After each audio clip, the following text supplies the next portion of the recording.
Hey, what's good everyone? Local Iceman here. That's gonna give you a minute here to soak up exactly what you're looking at here before I explain what's going on. But knowing what this thing is and how it was made and the effort it took to fold it the way it is truly makes this thing an astounding piece of work. And that's a true testament what people, man, women can achieve if they set their mind to it. Now this piece of work itself, it speaks to different people, because what I see here, I see nice organic curves that flow. I see a nice subtle warmth, orange hue rust, kind of a rustic look that screams it's kind of calming at the same time, screams mayhem. Like I said, it's a truly kind of like a beautiful piece of artwork, and again it speaks to different people, because when I look at it right here, I see this fold right here, how it folds back this way and it kind of curves back around this way. Now I really see that as a center point of the piece of artwork here that we're looking at, because I just just kind of look how it kind of sits there. I don't know how it's still attached to itself, but it is. But showing it to Oscar, and Oscar said, yeah, like this is a really nice fold right there, but you can't overlook this wave action going on here in the bottom. And I think he's right, because you look at right there, that is a complex set of folds took to make this thing. And if you go back around to this side, it even is more amazing over here and how these folds are made and curve around this way. But again, like I said, like in the front here, I really believe that this is it right here. This is where it's meant to show. Like again, right there. This is a amazing piece of artwork, and it's just so beautiful to look at. Again, if you know how it was made, I guess kind of that's where I'm kind of coming from here. But all joking aside, there is a moral to the story here. Basically, there's two morals of the story in this one. First one is you want to raise your conditioner up before you leave the ice, and the second one is that if your augers are going, your conditioner won't raise up. So basically what happened here, again, all joking to the side, I kind of try and make a light of a, not a serious situation, but kind of a situation where a little damage happened to the machine, more to the blade, and little dings on the runner. We filed those off. I mean, it's not a huge deal, got it all fixed up. So, but definitely kind of an amazing piece of artwork, how it was kind of ripped up and folded. If you haven't figured it out yet, it kind of came from over here. We have these two little runners right here to help open the door up. It makes it easier to track as you open the door up. And this side over here, it's been raked as twice now. He kind of took up the last bit of it, so that kind of sucks. I like to get that back down again, but it's not really high priority on the list right now. But these wheels will start falling apart gradually over time as it bumps over the grate here. It just made it really easy to open and close the door as having those little metal tracks there.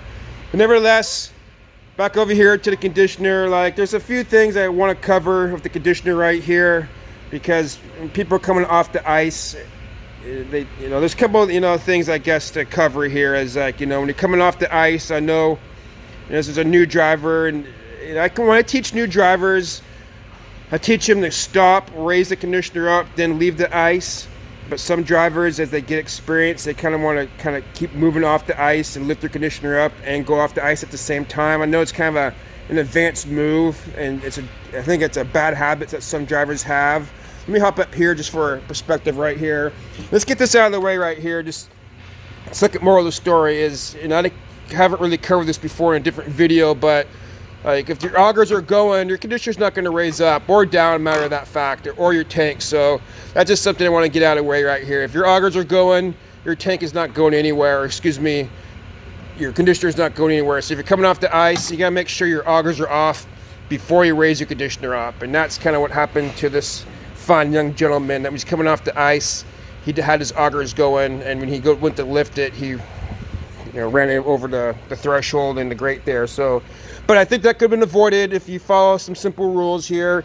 And one major simple rule is I'm looking over here. Augers are off, hand on the lever right there. As I'm coming off the ice, I'm looking at the conditioner right there, and I may not come to a full complete stop before I lift my conditioner up, because that's kind of like the first rule of thumb I teach people is you don't want to start the machine on ice under any condition or any reason. There's a few reasons, I guess, if you break down or something happens, but you really never want to stop your machine on the ice you gotta stop for every reason. You gotta drive the machine off the ice. But that being said, when you're coming off the ice, you do want to stop, lift your conditioner up, then go. And I know it kind of can all happen really quick, and if you get good, you can do certain things, you kind of keep moving. But how I kind of approach it is I'm looking at the conditioner and making sure it's raising up off the ice, because if for some reason it doesn't, you know, and you know to stop. But you also have to be going slow enough to allow time for something to happen. If something happens for some reason, you could stop it before it hits the threshold. I mean, if it's not raising up, you know, you got some bigger issues going on if you don't have your, you know, augers going there. But basically how I see it, there's a couple things to look at or to consider when you're raising your conditioner up. When you actually pull the lever forward, start raising it up, it does take, I don't know, half a second before it starts lifting up off the ice there.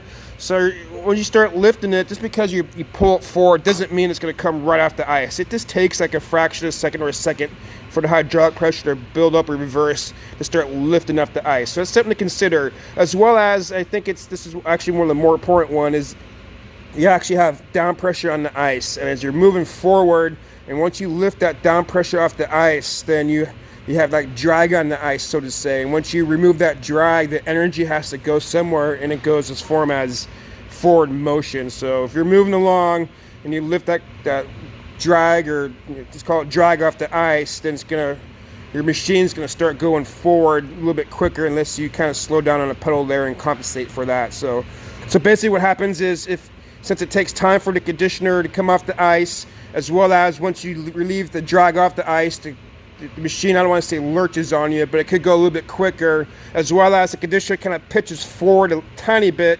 It does lift forward and pitch a little bit. All those three is considered. You can clip your threshold or clip the metal of the rink as you're coming off the rink, where you have right there, let's say your threshold there of the rink. You can't clip that or run that over if you're not careful. So just realize that, you know, once you lift the conditioner up, you release the drag, you're going to be moving maybe a little bit quicker. It does take a little time for the conditioner to actually leave the ice, and it does pitch forward a little bit. So if you have an edge or a lip there, you can catch that. So consider those things, and always look at your conditioner when you're raising it up off the ice. So once I have the augers off, because I turn my augers off, you know, when I'm hitting it depends where your door is, but when I'm going over the hash marks coming off the rink, going straight off the rink, I got my augers off. I mean, you could accidentally bump this thing a little bit, I guess, and it may prevent it to go up a little slow. I think it still lifts up in this position, but if you have in this position here, you're not going to go anywhere. So just make sure that, you know, I mean, I had, the last time it happened, the driver said he went back this way and it didn't lift up. So, but if he was looking at it and going slow enough, because basically what I do, I think I kind of skipped that part, I'm actually slowing down as I'm getting to the threshold, because you have a pile of snow there. You don't want to lift the conditioner up way back there and have this huge length of space to have to shovel your snow. You want to bring your snow pile from the auger as close as the threshold as you can. So you just kind of creep up to it, and as you're slowing down, you raise the conditioner up. I mean, I'm already kind of going slow, but I'm actually kind of still deaccelerating until the conditioner comes off the ice. Then I go forward, and it's all clear. And once I do that, I take the towel off the ice, or I put it in the top rack. So it's just something I do right away. I take the towel up right away. But anyway, that's pretty much about it. I think if you follow those kind of rules of thumbs right there, keep an eye on your conditioner, realize that it does take time to give off the ice, and it will give you a little more speed once you get off the ice. I think you'd be safe to go. Just be more aware of what's going on. I know it's a new guy thing. A lot of things are going on when they're out there, and to forget to put the augers on or to turn them off before you raise that. I can see that kind of happening, so I got to do some more training on that when I first introduced people to the machine, so they know that. So back over here to this trophy, because that's basically what it is right now. That's a trophy. I'm gonna call it the Goon of the Month trophy. Here, hold on a second. All right, there you go. Now it's official. It's your Goon of the Month trophy. We've had this, you know, we got there in a whiteboard. I want to show you the whiteboard because it shows the guy's name. I don't want to throw anyone under the bus. Guy's a great worker, great guy to have around. He's, you know, so mistakes happen. But anyway, you're the Goon of the Month right now. We've had this going on for several years now. We got a little thing up there on the board that says Goon of the Month. So if you do something goon worthy, if you mess something up or make a huge mistake, you're the Goon of the Month. And we use the term goon around here a lot. You're a goon, I'm a goon, he's a goon, everyone's a goon. And goon's like kind of a term of endearment around here. I know it's kind of an enforcer, kind of like I don't know how to describe it in hockey, an enforcer, a bruiser, someone who causes fights or something. But here it's a term of endearment.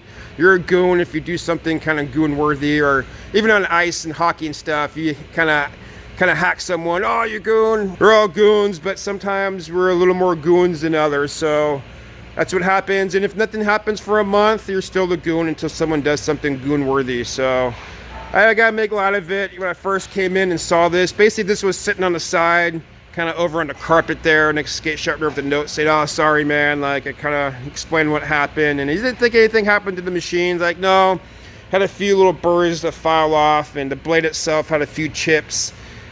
Kind of lost a few weeks of life on it, maybe a month's worth of life, because it had to get 3 sharpenings to get all the nicks off it. So other than that, not a huge deal, but stuff like that keeps happening. You could do damage to your machine. So, but this is kind of like, I saw it sitting here, laying on the ground, and I kind of threw it over next to the garbage can. And I guess I saw it in the carpet, then I threw it next to the garbage can, and it came back in here a few hours later and picked it up off the ground, kind of laughing at it, looking at it, and I kind of held it in a certain way, because it's got some sharp edges. So I think I was holding it going, wow, look at that thing, man. That thing's pretty cool. Like, I gotta find a base for it, and got conduit box there, put a screw in here. I got it balanced just right here to put another screw in, and I had to bend it just a little bit to get the center, I don't know, gravity, mass, whatever you want to call it, balance right there. So it's a little tippy, but it's beautiful, man. It's a nice piece of artwork, and I may try to enter in contests one of these days. And I think one of the worst things, Zamboni drivers, I think one thing that gets you is overconfidence, as well as just awareness, or just being focused, losing your focus or awareness on the ice. I mean, because you're going in circles, so sometimes you get overconfident and just lose your awareness, and that's when stuff could happen. So, all right, again, I think I can't add too much more to this, so that's all I have for you guys today. Thanks for watching. As always, hope you learned something, and like the local iceman says, stay cool.